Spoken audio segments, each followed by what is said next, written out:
আসসালামু আলাইকুম। শিখে একাডেমিতে তোমাদের সবাইকে স্বাগতম। এই ভিডিওতে আমি তোমাদেরকে নবম শ্রেণীর ইসলাম শিক্ষা বই থেকে দ্বিতীয় অধ্যায় ইবাদতের 60 পৃষ্ঠার প্রতিবেদন তৈরি নিয়ে আলোচনা করব। আর এই প্রতিবেদন তৈরিটিকে তোমরা কিভাবে সমাধান করবে আমি তোমাদেরকে তা দেখিয়ে দিব। তোমরা এখানে দেখতে পাচ্ছ তোমাদেরকে এই প্রতিবেদন তৈরিতে বলা হচ্ছে তোমার বাস্তব জীবনে হজ, কোরবানি, শিক্ষার প্রয়োগ বা অনুশীলনের ক্ষেত্রসমূহ। এরপরে বলা হচ্ছে বিগত সেশনগুলোর আলোচনার ভিত্তিতে তুমি উল্লেখিত বিষয়ে অনুশীলন বা চর্চার ক্ষেত্রসমূহ চিহ্নিত করে 300 শব্দের মধ্যে একটি প্রতিবেদন তৈরি করো। তাহলে তোমরা এখানে দেখতেই পাচ্ছ তোমাদেরকে এই প্রতিবেদন তৈরিতে বলা হচ্ছে তোমার বাস্তব জীবনে হজ, কোরবানির, শিক্ষার প্রয়োগ বা অনুশীলনের ক্ষেত্রসমূহ এই শিরোনামের আলোকে বিগত সেশনগুলোর আলোচনার ভিত্তিতে তুমি উল্লেখিত বিষয়ে অনুশীলন বা চর্চার ক্ষেত্রসমূহ চিহ্নিত করে 300 শব্দের মধ্যে একটি প্রতিবেদন তৈরি করতে হবে। তোমরা কিভাবে এই প্রতিবেদনটিকে তৈরি করতে পারো আমি তোমাদেরকে তা একটি নমুনা সমাধানের মাধ্যমে দেখিয়ে দিচ্ছি। তার আগে তোমরা যারা এখনও আমাদের চ্যানেলটিকে সাবস্ক্রাইব করোনি তারা এখনই আমাদের চ্যানেলটিকে সাবস্ক্রাইব করে রাখো। আর যারা সাবস্ক্রাইব করেছো তাদেরকে অসংখ্য ধন্যবাদ। তোমরা এখানে দেখতে পাচ্ছ আমি এখানে তোমাদের এই প্রতিবেদনটির নমুনা সমাধানটিকে লিখে নিয়েছি। তোমাদেরকে প্রথমে লিখতে হবে তারিখ, এরপরে লিখতে হবে প্রধান শিক্ষক, এরপরে হচ্ছে স্কুলের নাম, এরপরে তোমাদেরকে লিখতে হবে বিষয়। তোমরা এখানে দেখতে পাচ্ছ আমি এখানে বিষয় লিখেছি বাস্তব জীবনে কোরবানির শিক্ষার প্রয়োগ বা অনুশীলনের ক্ষেত্রসমূহ চিহ্নিতকরণ। মহোদয়, আপনার নির্দেশনা অনুসারে বাস্তব জীবনে হজ ও কোরবানির শিক্ষার প্রয়োগ বা অনুশীলনের ক্ষেত্রসমূহ নিচে পয়েন্ট আকারে চিহ্নিত করা হলো। আমরা এখানে প্রথমে দেখে নিই বাস্তব জীবনে হজের শিক্ষার প্রয়োগের ক্ষেত্রসমূহ। প্রথমটি হচ্ছে সঠিকভাবে হজ করে নবজাতক শিশুর মতো ফিরে আসব এবং হজের শিক্ষায় ভবিষ্যতে আর কোনো পাপে লিপ্ত হব না। এরপরে হচ্ছে আল্লাহর প্রতি পূর্ণ আনুগত্যের সাথে জীবন পরিচালনা করব। এরপরে 3 নম্বরে হচ্ছে ইহরামের পোশাক পরে যেমন নিজেকে কবরের পোশাক পরা মনে করেছি তেমনই জীবনের সকল সময় নিজেকে মৃত্যু পথযাত্রী মনে করব। এরপরে হচ্ছে ইহরাম অবস্থায় ভেদাভেদ ভুলে গিয়ে সাদা কাপড় পরিধান করে একই কাতারে কাঁধে কাঁধ মিলিয়ে ইবাদত করার দৃশ্য মমতা ও অভিন্নতার শিক্ষাদান করে। এ থেকে শিক্ষা নিয়ে আমি নিজের মধ্যে মমতা ও অভিন্নতার প্রয়োগ করব।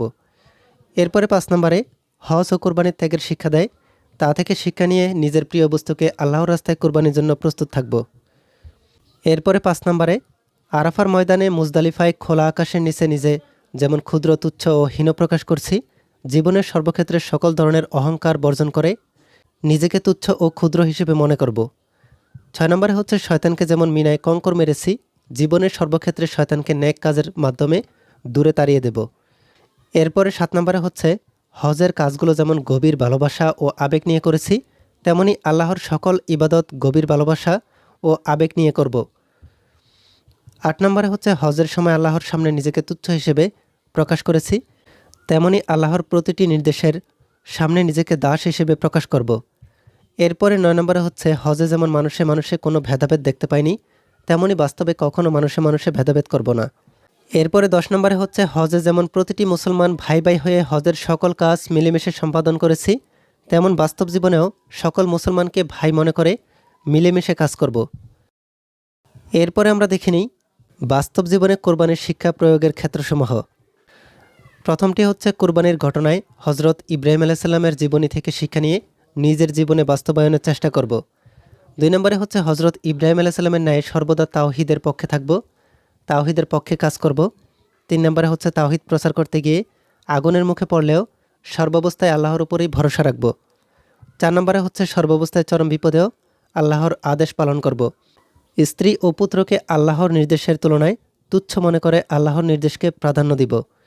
এরপরে 5 নম্বরে হচ্ছে সর্বদা প্রিয় বস্তু আল্লাহর জন্য উৎসর্গ করার প্রয়াসে প্রস্তুত থাকব।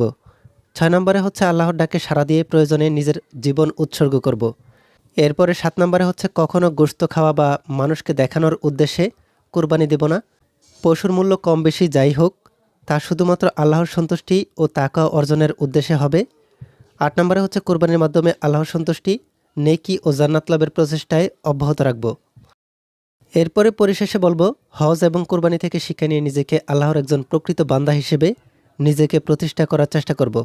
এরপরে তোমরা এখানে প্রতিবেদকের নাম লিখবে, শ্রেণী লিখবে, শাখা লিখবে। তাহলেই তোমাদের এই প্রতিবেদন লেখাটি শেষ হয়ে যাবে। তাহলে তোমরা দেখতেই পাচ্ছ তোমরা কিভাবে এই প্রতিবেদনটিকে সমাধান করতে পারো। এই ভিডিওতে এই পর্যন্তই। পরবর্তী ভিডিওতে আমি তোমাদেরকে এই অধ্যায়ের পরবর্তী কাজগুলোকে তোমরা কিভাবে সমাধান করবে আমি তোমাদেরকে তা দেখিয়ে দিব। এই ভিডিওটি তোমাদের কাছে ভালো লাগলে ভিডিওতে কমেন্ট করে জানাতে পারো। আর পরবর্তী সকল ভিডিওগুলো পাওয়ার জন্য আমাদের এই চ্যানেলটিকে এখনই সাবস্ক্রাইব করে রাখো।